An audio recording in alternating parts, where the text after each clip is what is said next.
May we continue where we left off yesterday.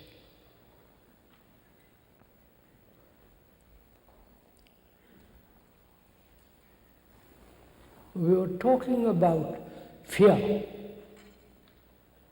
and the ending of fear. And also, we were talking about the responsibility of each one of us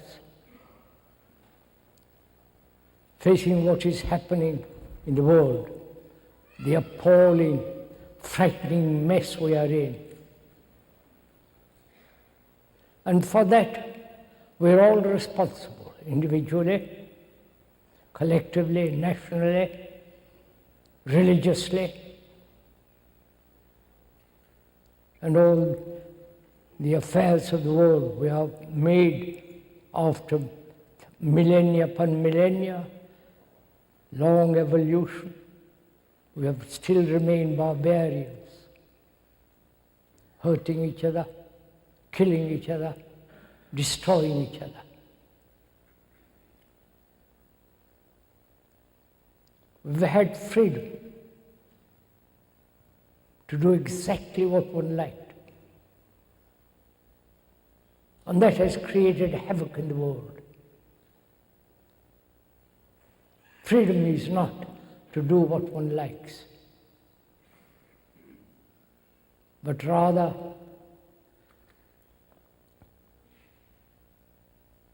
to be free from all the travail of life, from the problems which we went into yesterday morning, from our anxieties, from our psychological wounds, from all the conflict that we have put up with for many, many, many millennia. And also to be free from fear. We talked about all these things yesterday afternoon. And also we said these gatherings, this meeting, is not a lecture on any particular subject to inform, to instruct, to put it into a certain pattern. But rather, it is our responsibility together to investigate, to explore into all the problems of our life, our daily life. Not some speculative concepts or philosophies, but to understand the daily pain, the boredom, the loneliness, the despair, the depression, and the endless conflict which man has lived with.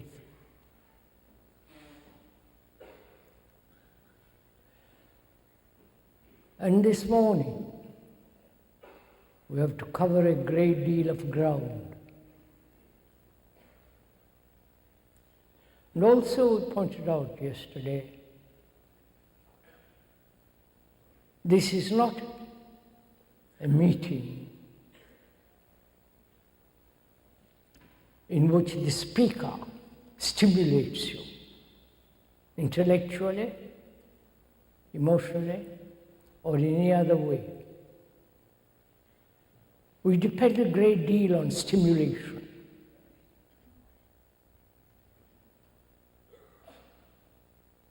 It's a form of commercialism.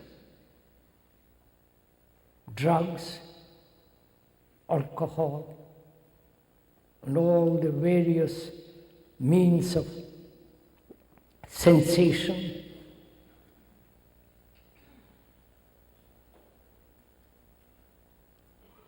And we want also not only sensation, but excitement, stimulation. So this is not that kind of meeting.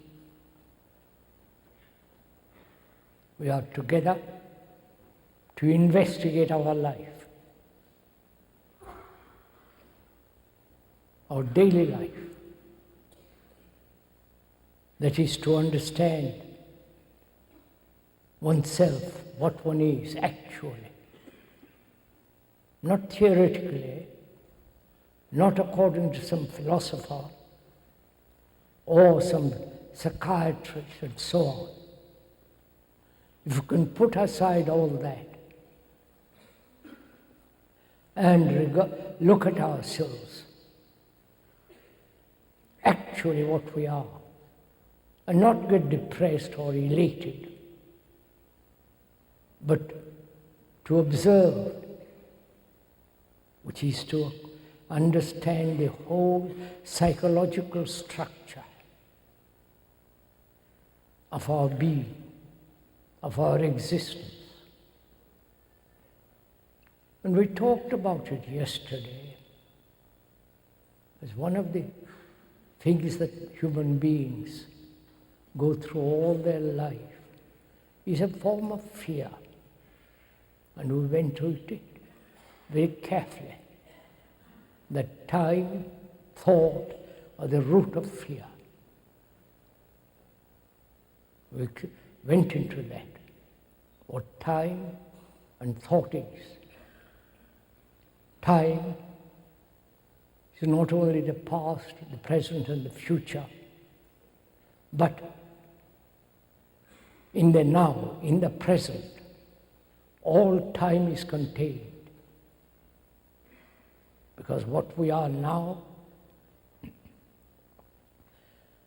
we will be tomorrow, unless there is a great fundamental mutation in the very psyche itself, in the very brain cells themselves. We talked about it.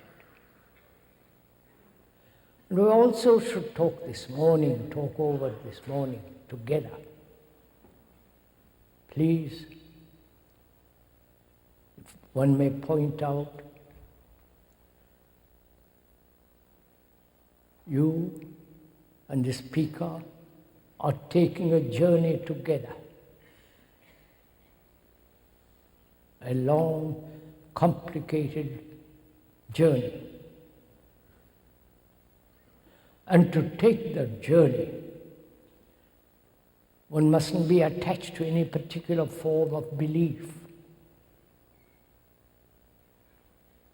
Then that journey is not possible. Or to any faith, or to some conclusion or ideology or concepts. It's like climbing the Everest or some of the great, marvelous mountains of the world. One has to leave a great deal behind. Not carry all your burdens up the steep hills, mountains. So in taking the journey together, and the speaker means together, not that he's merely talking and you agreeing or disagreeing. If we could put those two words aside completely, then we can take the journey together. Some may want to walk very rapidly, or the others may lag behind. But your journey, all the same, together. We ought also to talk over together why human beings have always pursued pleasure as opposed to fear. We've never investigated what is pleasure. Why we want everlasting pleasure in different ways: sexual, sensory, intellectual, the pleasure of possessions, the pleasure of acquiring a great skill, the pleasure that one derives from having a great deal of information, knowledge. And the ultimate gratification is what we call God. As we said, please don't get angry or irritated or want to throw something at the speaker.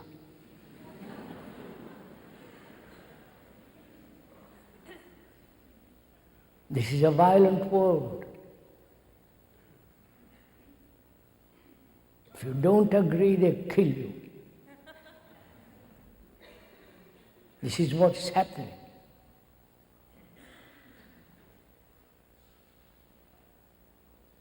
And here, we're not trying to kill each other. We're not doing any kind of propaganda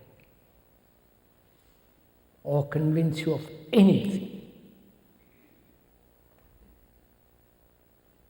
But we're going to face the truth of things, not live in delusions. And without delusions, it's very difficult to observe. If you are deluding yourself or not facing actualities, then it becomes impossible to look at oneself as one is. But we like delusions, illusions, every form of deception.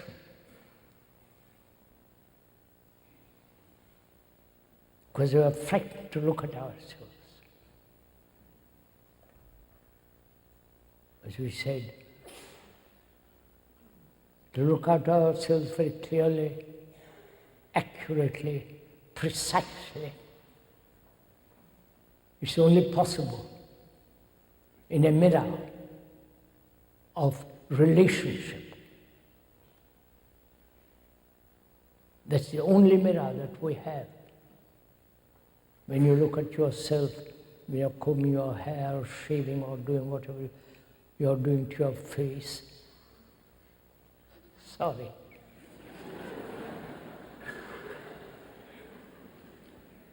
You look at your mirror. Sorry.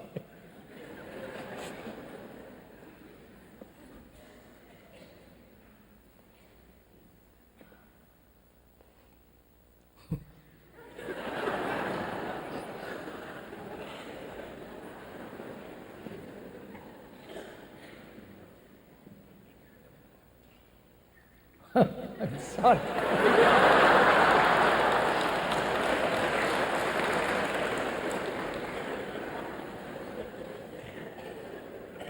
I'm glad you approve.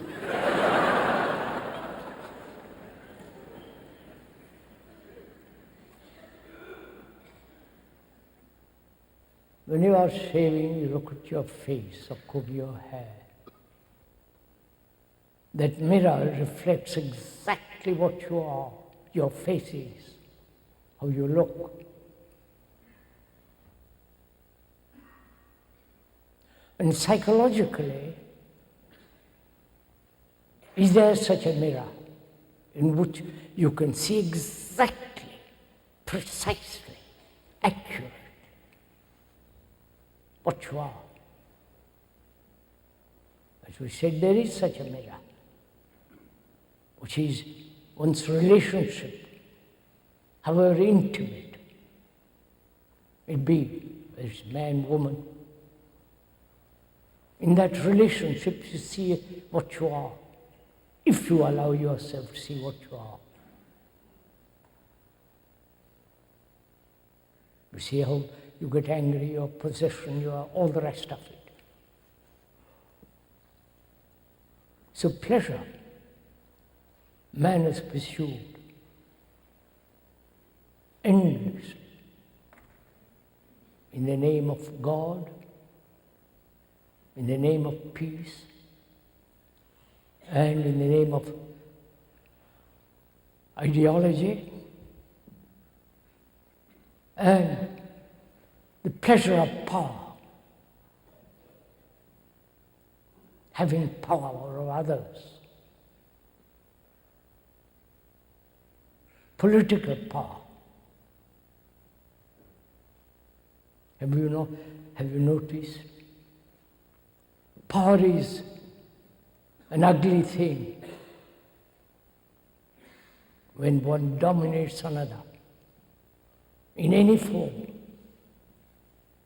When the wife dominates the husband or the husband dominates the woman. Power is one of the evil things in life.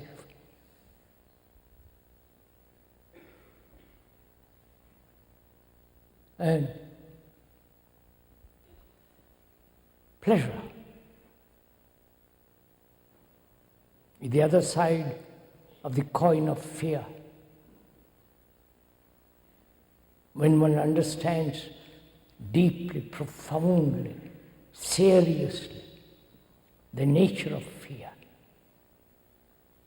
as we went into it yesterday and we won't go into it again, then pleasure, that is delight, seeing something beautiful, seeing the sunset or the morning light, the dawn, the marvelous colors, the reflection of the sun on the waters. That's a delight. But we make that as a memory and cultivate that memory as pleasure.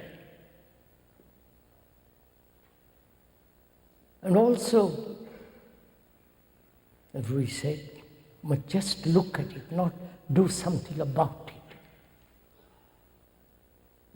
I don't know if you've gone into the question of action. What is action? We're also active from morning till night. Not only physically, but psychologically. The brain everlastingly chattering, going from one thing to another, endlessly, during the day and during the night. The dreams. The brain is never at rest. It's perpetually in motion. I do not know if you've gone into that question of action.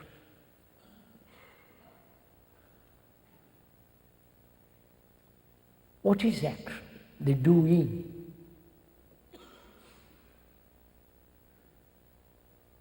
Is it? The very word, doing, is the present. It's not having done or will do.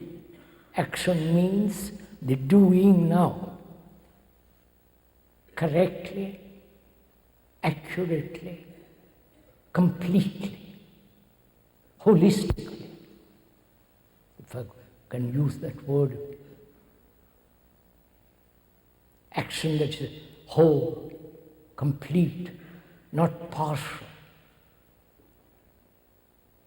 When action is based on some ideology, it's not action, is it? It's a conformity to a certain pattern which we have established.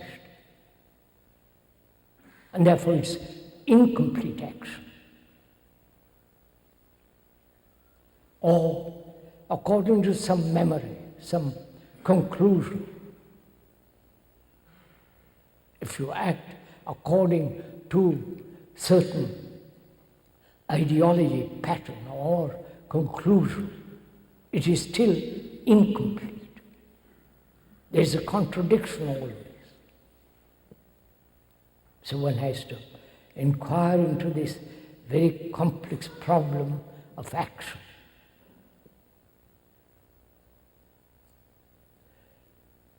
Is action related to disorder or all to order. You understand? We live in disorder.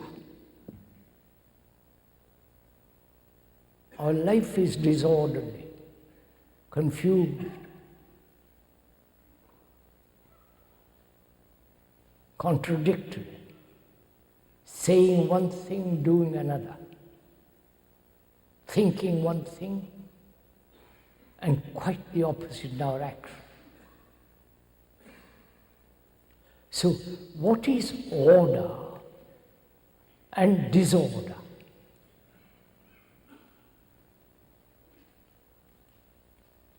Perhaps you have not thought about all these matters. So let us think together about all this. And Lord, please don't let me talk to myself. It's still early in the morning. And you have a whole day in front of you. So let us be aware together of this question. What is order and what is disorder, and what is the relationship of action to order and disorder? We more or less explain what is action. The very word to act means the present, acting. You are sitting there. And what is the relationship?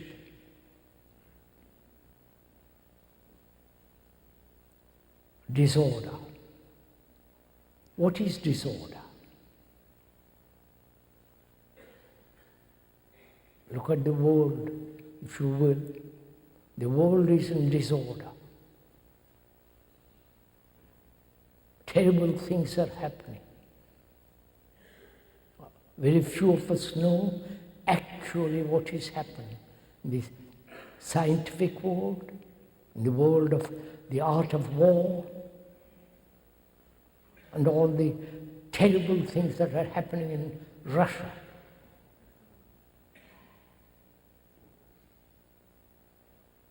And the poverty in all countries. The rich and the terribly poor.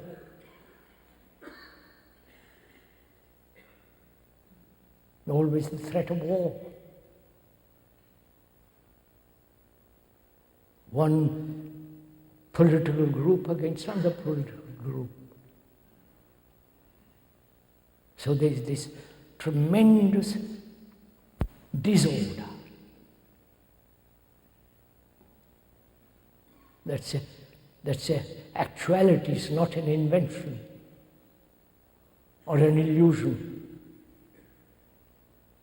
So, and we have created this disorder because our very life living is disordered. And we are trying socially to bring about order. For all the social reforms and so on and so on. Without understanding and bringing about the end of disorder, we try to find order. It's like a confused mind trying to find clarity. A confused mind is a confused mind. It can never find clarity.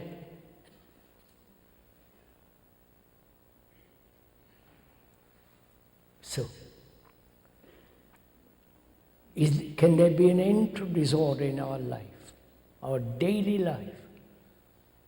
Not in order in heaven or in other place, but in our daily life, can there be order? The end of disorder. And then, when there is the end of disorder, there is naturally order. That order is living. It's not according to a certain pattern. or a mode. So we are investigating, looking at ourselves and learning about ourselves. Learning is different from acquiring knowledge. Please, this is rather, if you will kindly give your attention to this little bit, that learning is an infinite process, limitless process, whereas knowledge is always limited. And learning implies not only observing visually, optically, but also observing without any distortion, seeing things exactly as they are. That requires that discipline. Please, the word discipline, as we said yesterday, means the word comes from the word from disciple.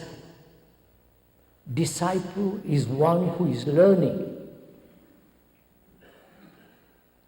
not the terrible discipline of orthodoxy, tradition, of following certain rules, dictates and so on. It's learning.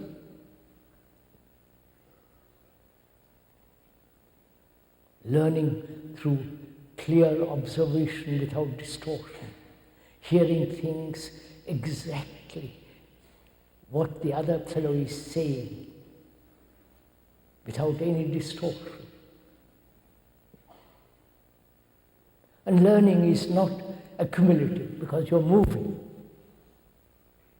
Do you understand all this? So, in learning what is disorder in ourselves,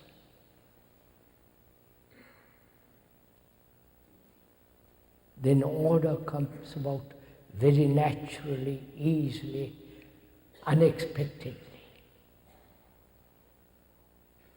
And when there is order,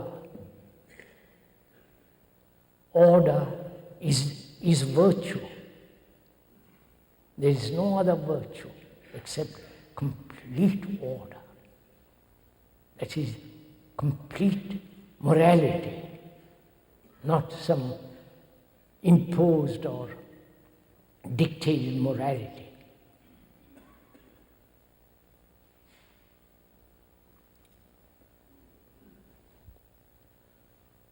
Then we ought also talk over together this whole question of sorrow.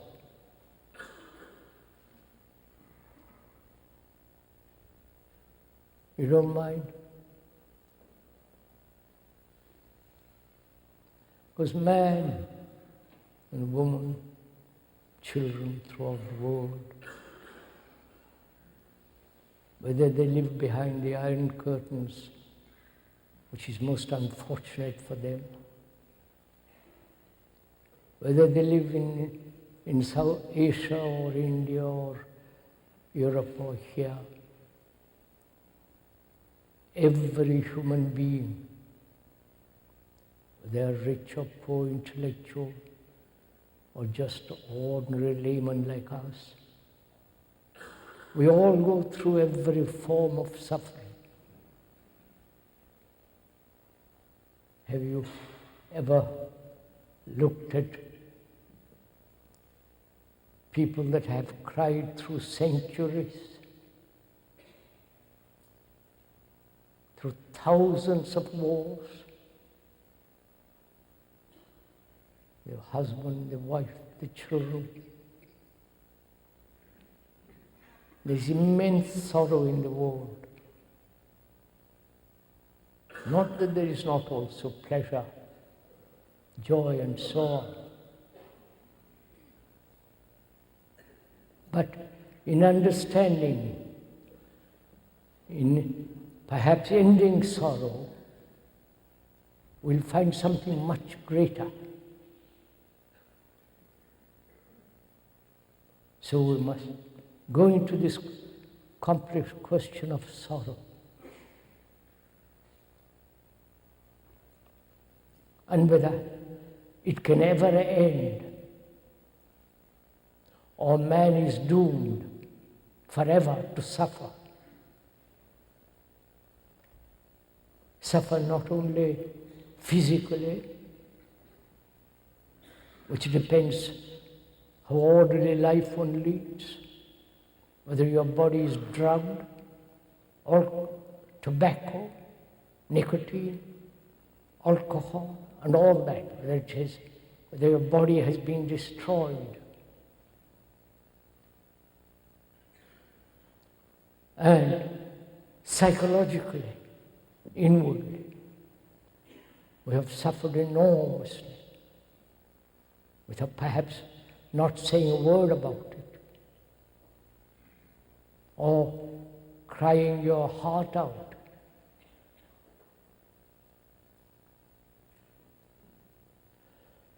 And during all this long evolution of man, from the beginning of time till now, every human being on this earth has suffered.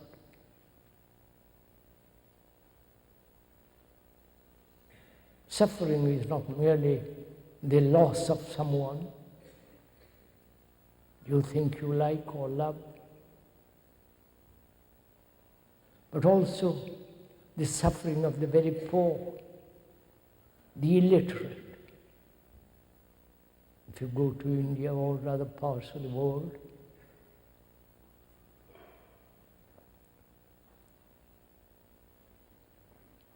you see people walking miles and miles to go to a school, little girls and little boys. They will never be rich. They will never ride a car. Probably they'll never have a hot bath. Wear one sari or one dress, whatever they wear, and that's all they have. And that is sorrow. Not for the man who goes by in a car, but the man in the car looks at this and is in sorrow if he's at all sensitive, aware. And the sorrow of ignorance, not ignorance of writing, literature and all the rest of it, but the sorrow of a man who doesn't know himself. There are multiple ways of sorrow.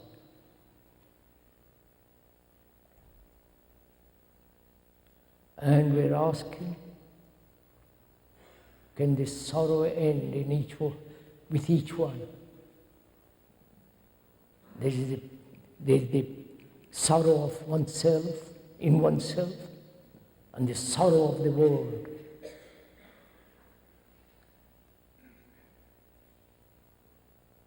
Thousands of wars. People maimed, hurt, appalling cruelty. Not a particular form of cruelty, of which you're talking a great deal, a particular form. And you're rebelling against that particular form. But you never ask, is there an end to cruelty? Every nation on earth has committed cruelty. It's appalling. And we're still perpetuating that cruelty. And cruelty brings enormous sorrow.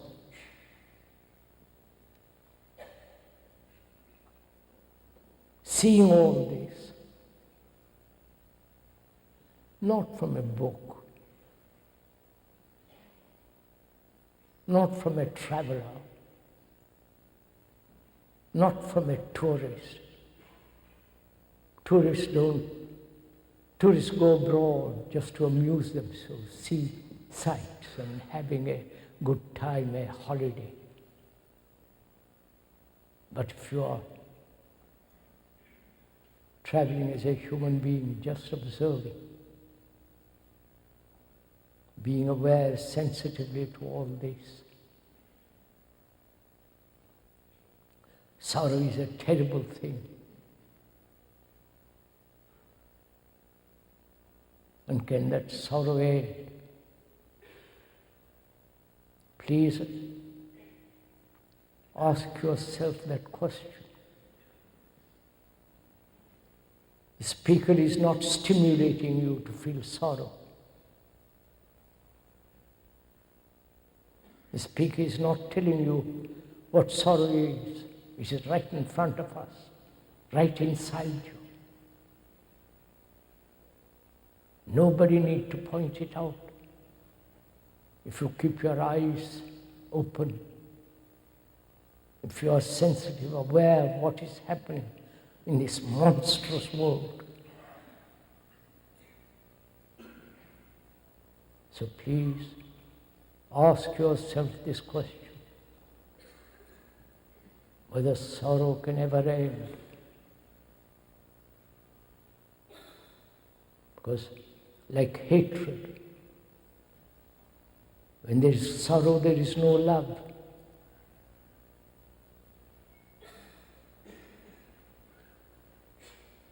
When you are suffering, concerned with your own suffering,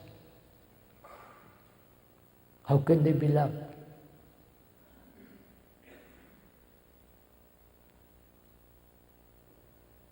So, one must ask this question, however difficult it is to find, not the answer, but sorrow, the ending of sorrow.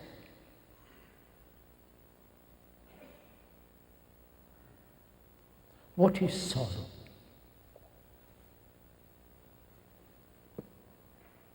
Not only the physical pain and the enduring pain of a person who is paralyzed or maimed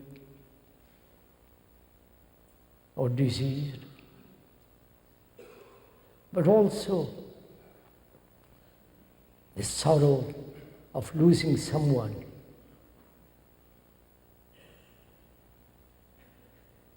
Death.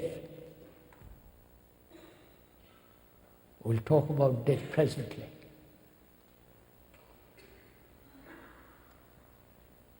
Is sorrow self-pity? Please investigate. We are not saying it is or it is not. We're asking, is sorrow brought about by self-pity one of the factors? Sorrow brought about by loneliness, feeling desperately alone, lonely. Not alone. The word alone means all one. But feeling isolated, having in that loneliness no relationship with anything.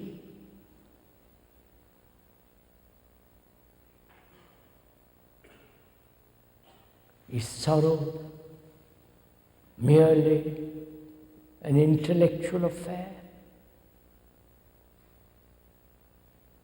to be rationalized, explained away?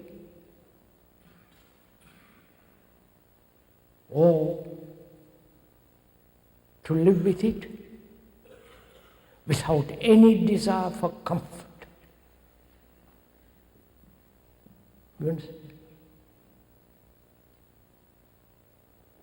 To live with sorrow,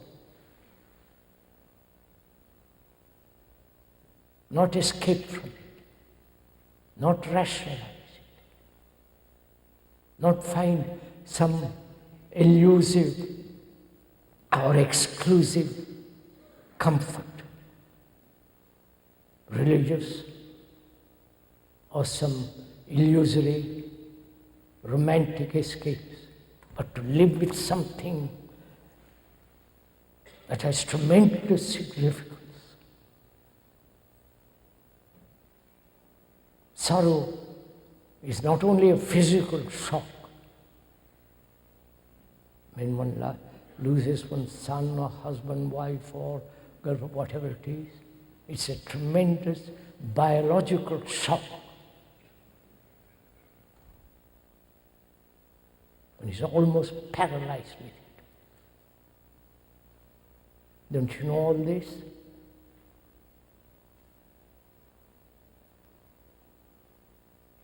And there's also the sense of desperate loneliness.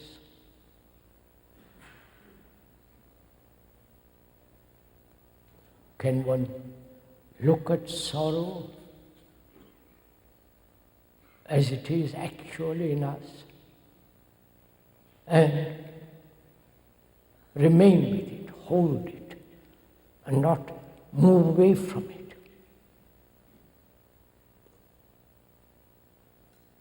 Sorrow is not different from the one who suffers. The person who suffers wants to run away, escape, do all kinds of things.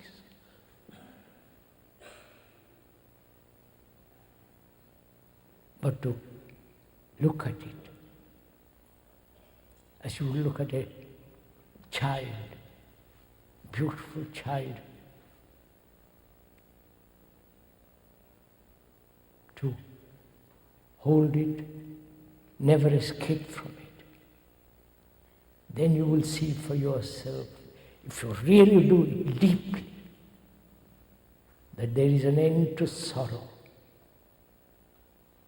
And when there is an end to sorrow, there is passion.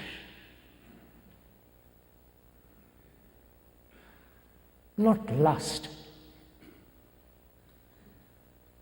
not sensory stimulation, but passion. And very few have this passion, because we are so consumed with our own griefs, with our own pains, with our own pity and vanity and all the rest of it. We have a great deal of energy. Look what is happening in the world. Tremendous energy to invent new things, new gadgets, new ways of killing others. To go to the moon needs tremendous energy and concentration, both intellectual and actual. We've got tremendous energy, but we dissipate it by conflict, through fear, through endless chattering about nothing. And passion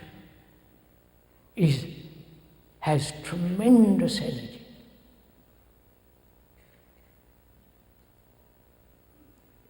That passion is not stimulated. It doesn't seek stimulation. It's there, like a burning fire.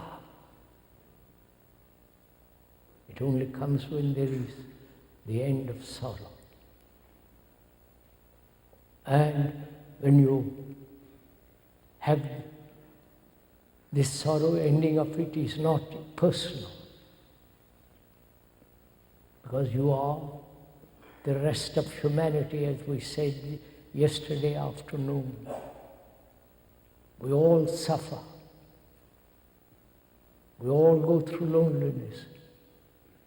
Every human being on this earth. rich or poor, learned or ignorant. Everybody goes through tremendous anxieties, conscious or unconscious. Our consciousness is not yours, it's human consciousness. In the content of that consciousness is all your beliefs, your sorrows, your pities, your vanities, your arrogance, your search for power, position, wealth, and all that. All that is your consciousness, which is shared by all human beings. Therefore, it's not your particular consciousness. And that, when one really realizes that, not verbally or intellectually or theoretically or as a concept, but as an actuality, then you not only kill another, hurt another, but you'll have some other thing which is totally different, of a different dimension altogether.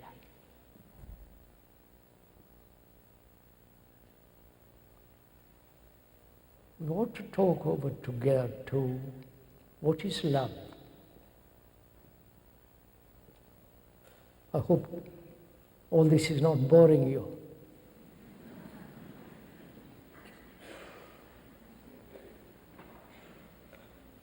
If you want to take a breather, it's all right.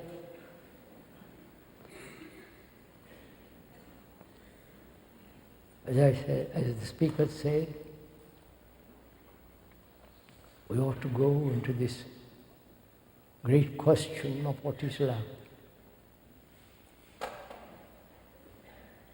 We use the word love so loosely. It's become merely sensuous, sexual. Love is identified with pleasure.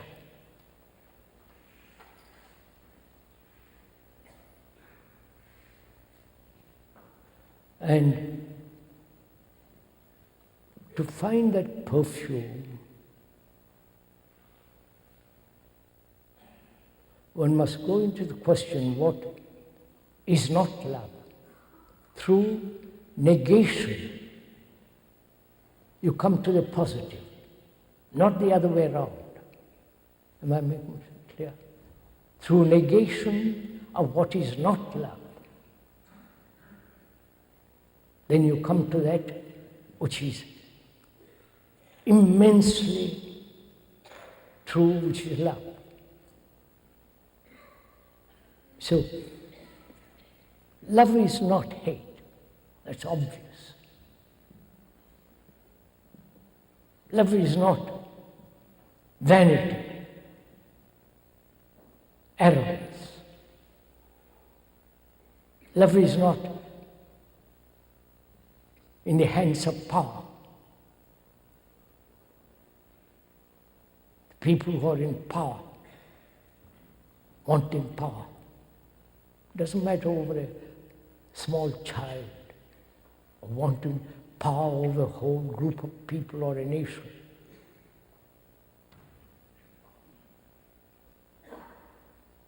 That surely is not love.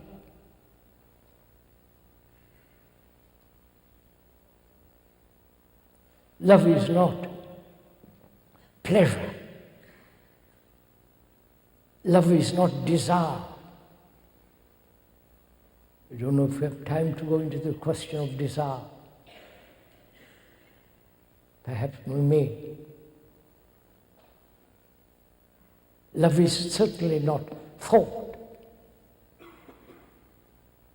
So, can you put aside all that?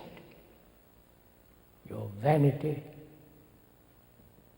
the sense of power, however small, however little it is. It's like a worm.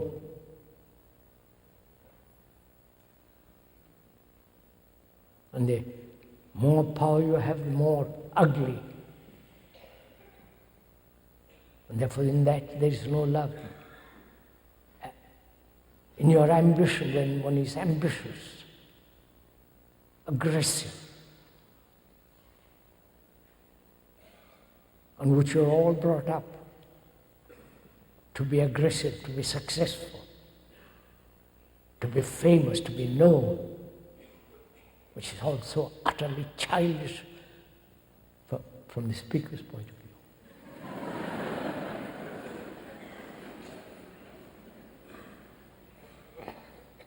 How can they be loved?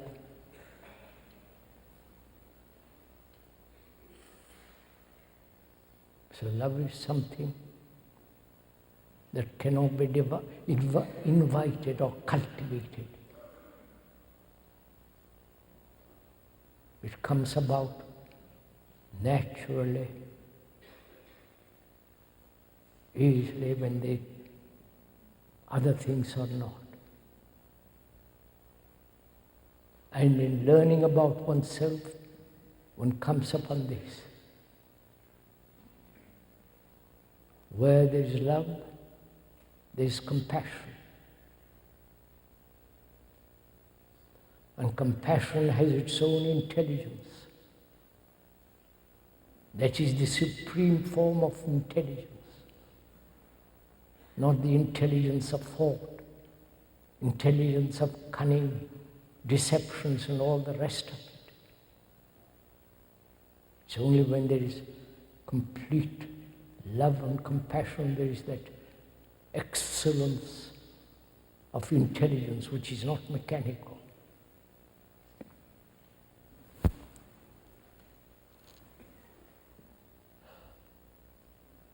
And we also talk about death. Shall we? Are you interested in finding out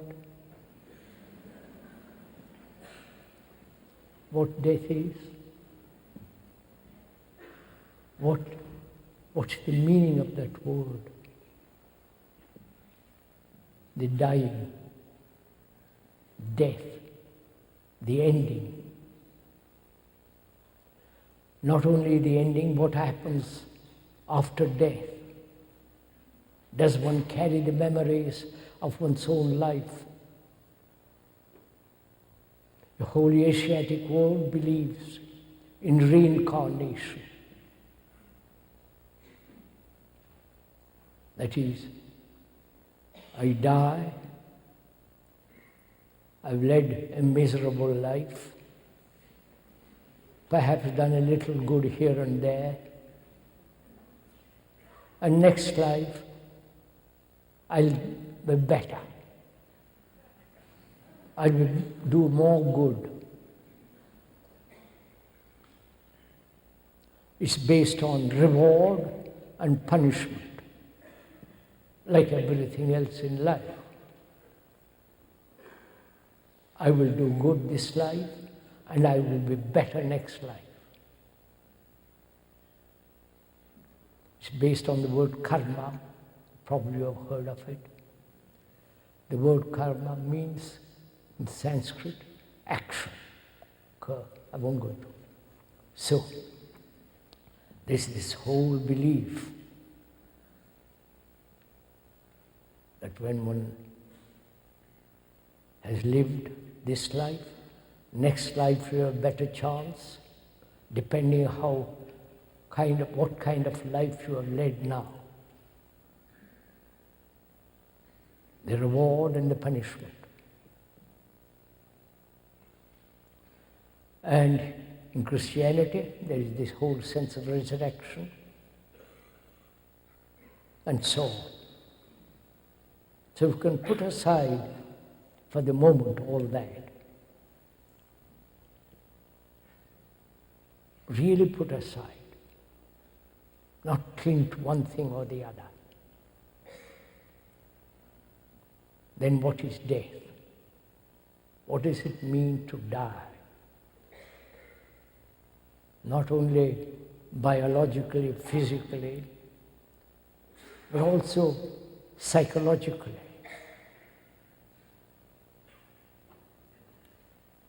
All the accumulation of memories, one's tendencies, the skills, the idiosyncrasies,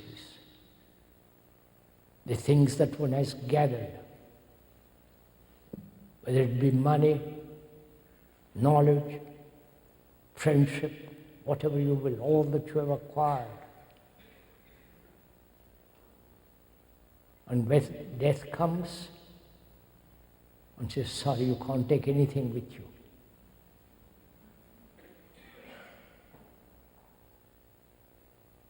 So what does it mean to die?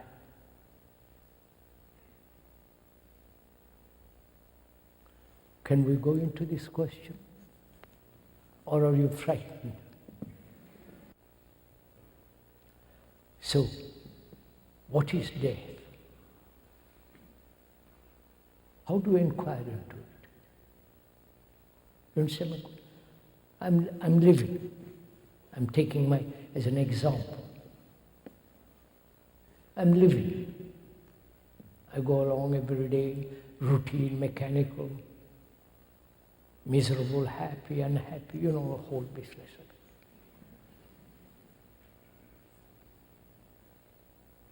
it. And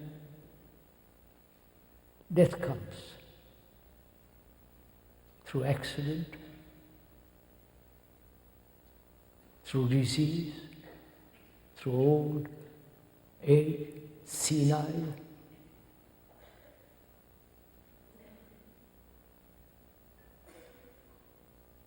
What is senility? Is it only for the old?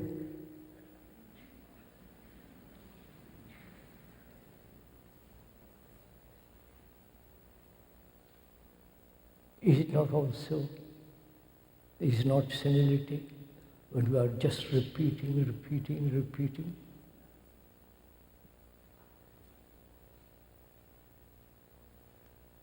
When we act mechanically, thoughtlessly? Isn't that also a form of senility? So, death. Because we are frightened of it. We never see the greatness of it. The extraordinary thing, like child, baby being born. A new human being has come into being.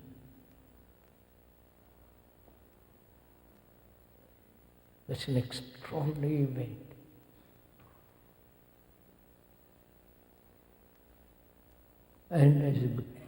And that child grows and becomes whatever you have all become. And then dies. Death is also something most extraordinary it must be. And you won't see the depth and the greatness of it if one is frightened.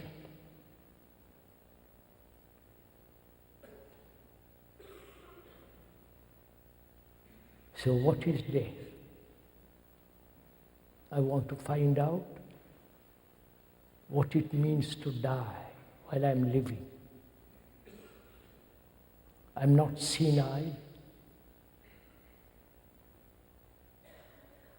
I've all my wits about me.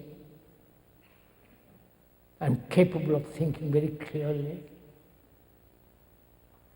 Perhaps occasionally go off the beam.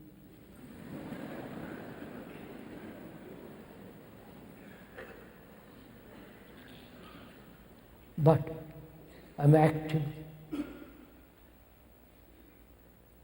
clear, all the rest of it. So I'm asking myself, I'm not asking you. I'm only observing, if you will observe also. What is death?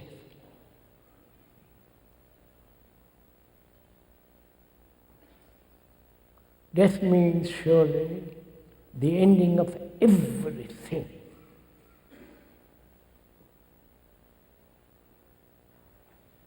the ending of my relationship, ending of all the things I've put together in my life, all the knowledge, all the experience, the idiotic life I've led, a meaningless life, or trying to find a meaning intellectually to life. I've lived that way. Not personally, but I'm taking it as an example. And death comes and says, that's the end. But I'm frightened. It can't be the end. I've got so much, I've collected so much. Not only furniture,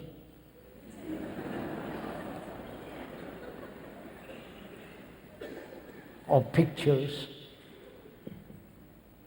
When I identify myself with the furniture, or the pictures, or the bank account, I am the bank account.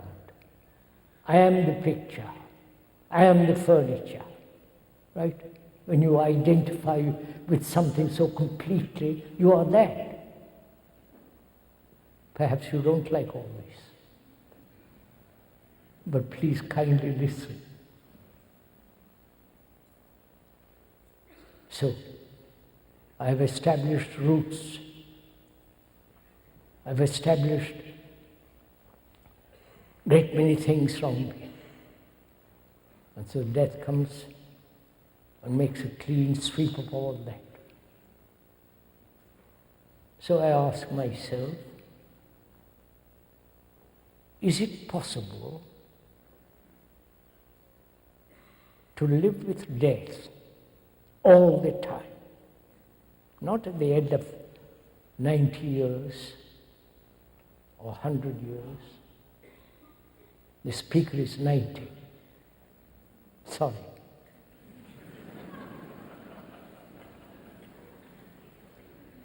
Not at the end of one's life, but can I, with all my energy, vitality, and all the things that go on, can I live with death all the time? Not commit suicide, I don't mean that's too silly. But live with death, which means ending every day of everything I've collected. The ending. I do not know if you've gone into the question of what is continuity and what is ending. That which is continuous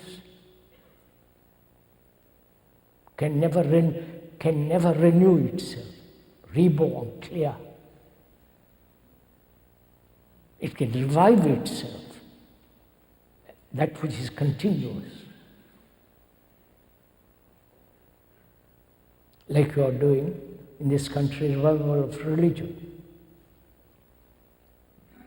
As we said, the word revive means something that has withered, dying, and you revive it. Which is happening in this country, religious revival, they're shouting about it. And I don't know if you have noticed, religions are organized religions, and the gurus and all the rest of them are tremendously rich people.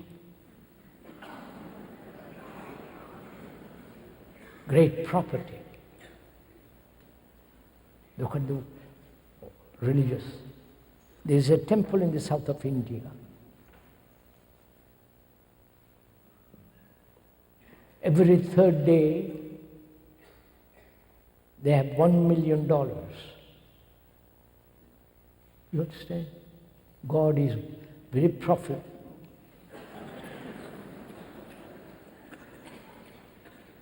This is not cynicism. This is actuality. We are facing actuality. And you can't be cynical or despairing it is so. Either be optimistic or pessimistic. We have to look at these things. So can I live with death? Which means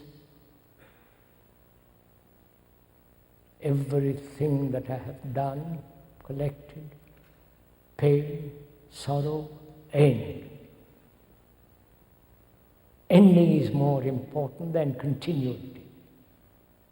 The ending means the beginning, something new.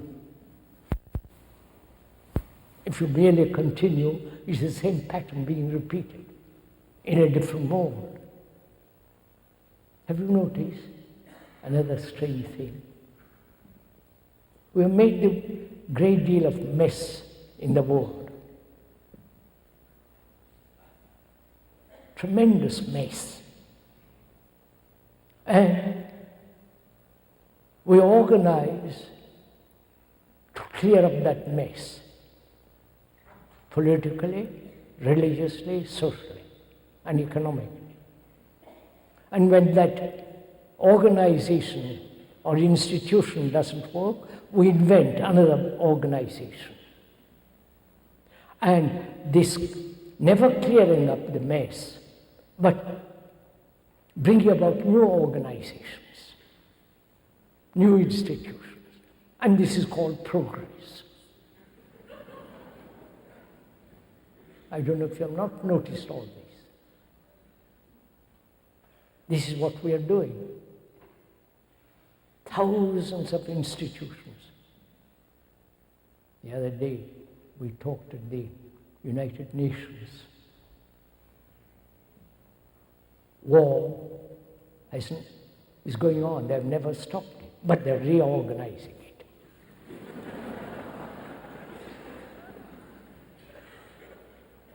You're also doing the same, exactly the same thing in this country.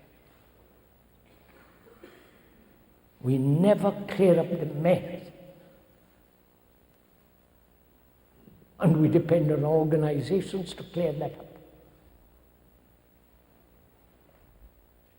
New leaders, new gurus, new priests, new faiths, and all that rubbish that's going on. So can I live with death? That means freedom. Complete, total, holistic freedom. And therefore, in that freedom, there is great love and compassion. And that intelligence which has not an end, which is immense. And also, we ought to talk over together what is religion.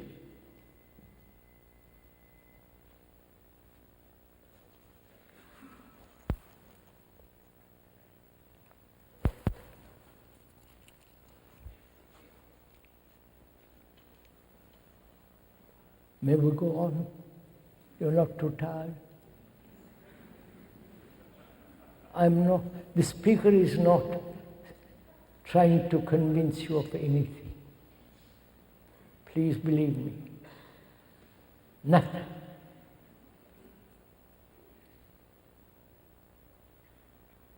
You're not trying to force you through stimulation, through some other means. We are both looking at the world. Your personal world and the world about you. You are the world. The world is not different from you. You have created this world. And you are responsible for it. Completely, totally.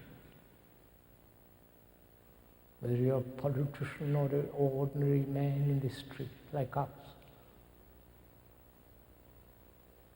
We also talk over together what is religion. Man has always sought something beyond all this pain and anxiety, sorrow? Is there something that is sacred, eternal, that's beyond all the reaches of thought? This has been one of the questions from ancient of times.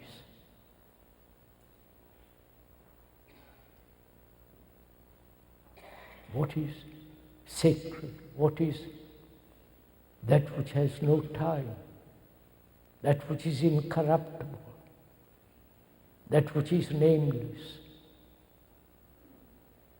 That which has no quality, no limitation?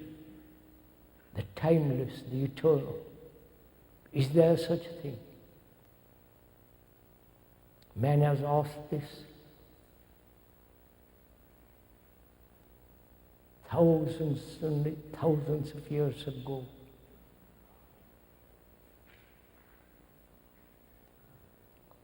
So,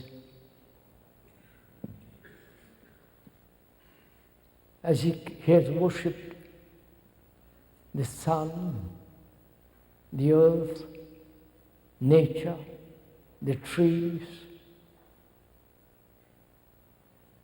the birds, everything that's living on this earth, man has worshipped. Ancient times. If you have heard of the Vedas and the Upanishads, so they never mention God.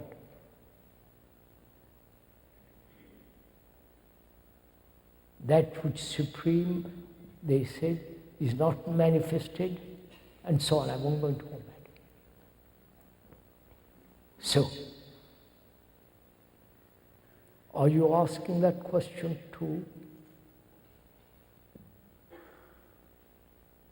Are you asking the question, is there something sacred? Is there something that is not put together by thought, as all religions are organized, whether it's Christianity, Hinduism, Buddhism, and so on. In Buddhism, there is no God. Among the Hindus, as I said, there are about 300,000 gods. It's great fun to have so many. You can play with them all. And they are the gods of books. The God according to the Bible, the gods according to the Quran, the Islamic world. I don't know if you have noticed, when religions are based on books, like the Bible or the Quran, then you have fundamentalists. Then you have people who are bigoted, narrow, intolerant,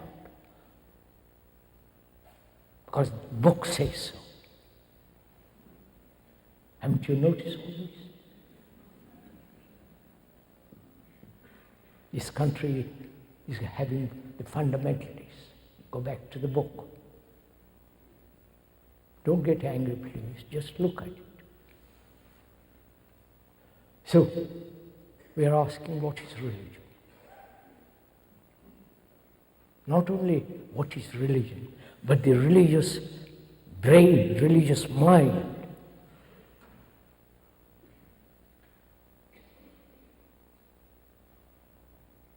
To inquire into that, deeply, not superficially,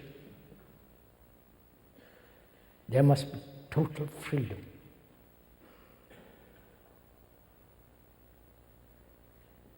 Complete freedom. Not freedom from one thing or the other, but freedom as a whole, per se.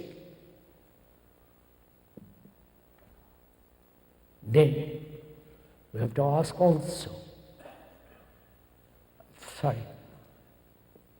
The word religion etymologically has they can't explain that word. It had different meanings at different times and different ages.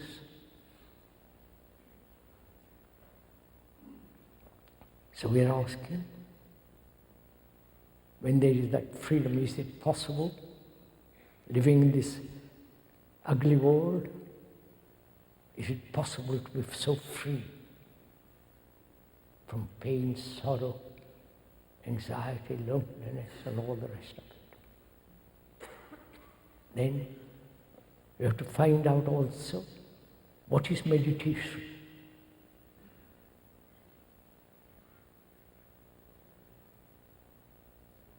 Contemplation in the Christian sense, and the meditation in the Asiatic sense.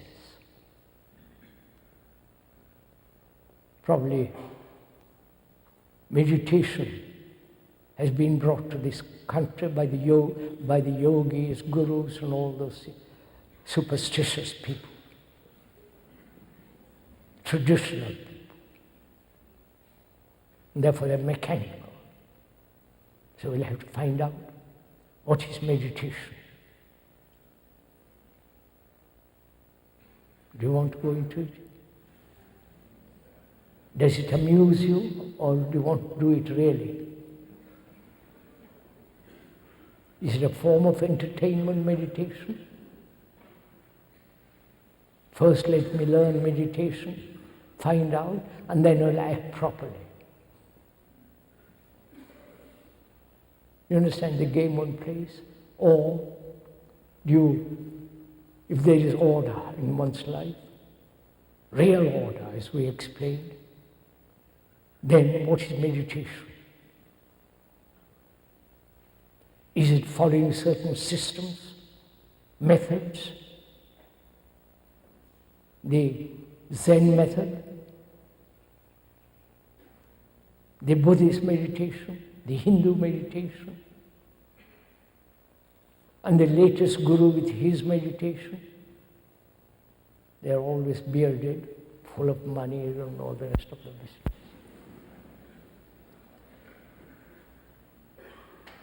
So what is meditation? If it is determined, if it is following a system, a method, practicing day after day, what happens to the human brain? It becomes more and more dull. Haven't you noticed this? When you repeat, it may be a wrong note, but you repeat. Like a pianist, if he repeats by himself and he plays the wrong note, he'll keep on playing the wrong note all the time. So his meditation is something entirely different. It's nothing whatsoever to do with methods, systems, practices. Therefore, it can never be mechanical. It can never be conscious meditation. You understand what I'm saying? Do please understand this. It's like a man consciously wanting money and pursuing money. What's the difference between the two? Consciously, you meditate, wanting to achieve peace, silence, and all that. Therefore, they're both the same. The man who pursues money, success, power, and the man who pursues so-called spiritually. So is there a meditation which is not determined, practiced? There is, but that requires enormous attention. That attention is a flame.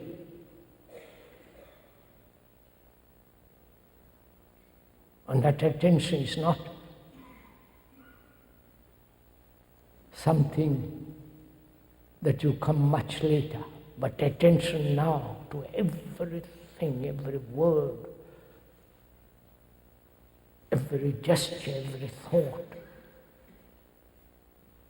To pay complete attention, not partial. If you are listening partially now, you are not giving complete attention. When you are so completely attentive, there is no self, there is no limitation. And briefly, I must stop. The brain now is full of information cluttered up. There is no space in it.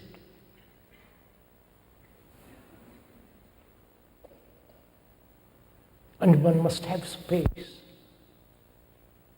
There must be space. Space means energy. When there is no space, your energy is very, very limited.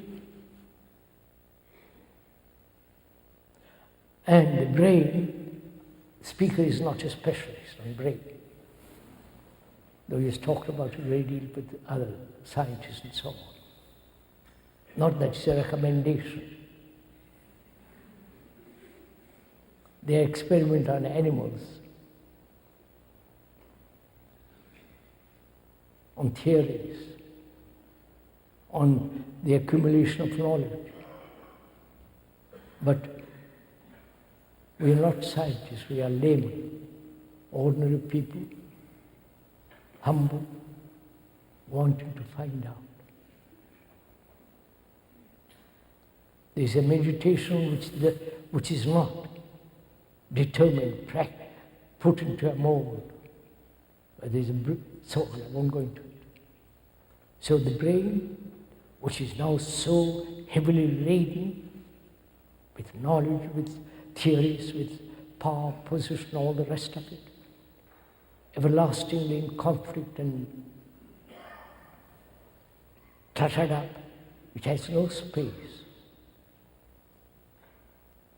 And freedom, complete freedom, is to have that limitless space. Brain is extraordinarily capable,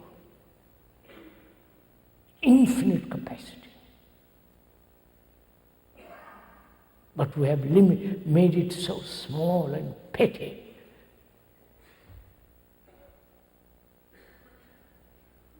So, when there is that space and emptiness and therefore immense energy, energy is passion, love and compassion and intelligence.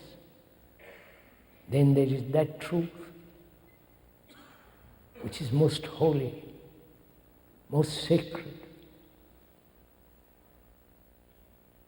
that which is man sought from time immemorial.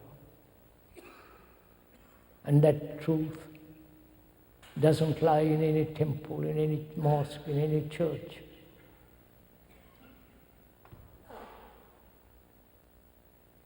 And it has no path to it except through one's own understanding of oneself, inquiring, studying, learning. Then there is that which is eternal.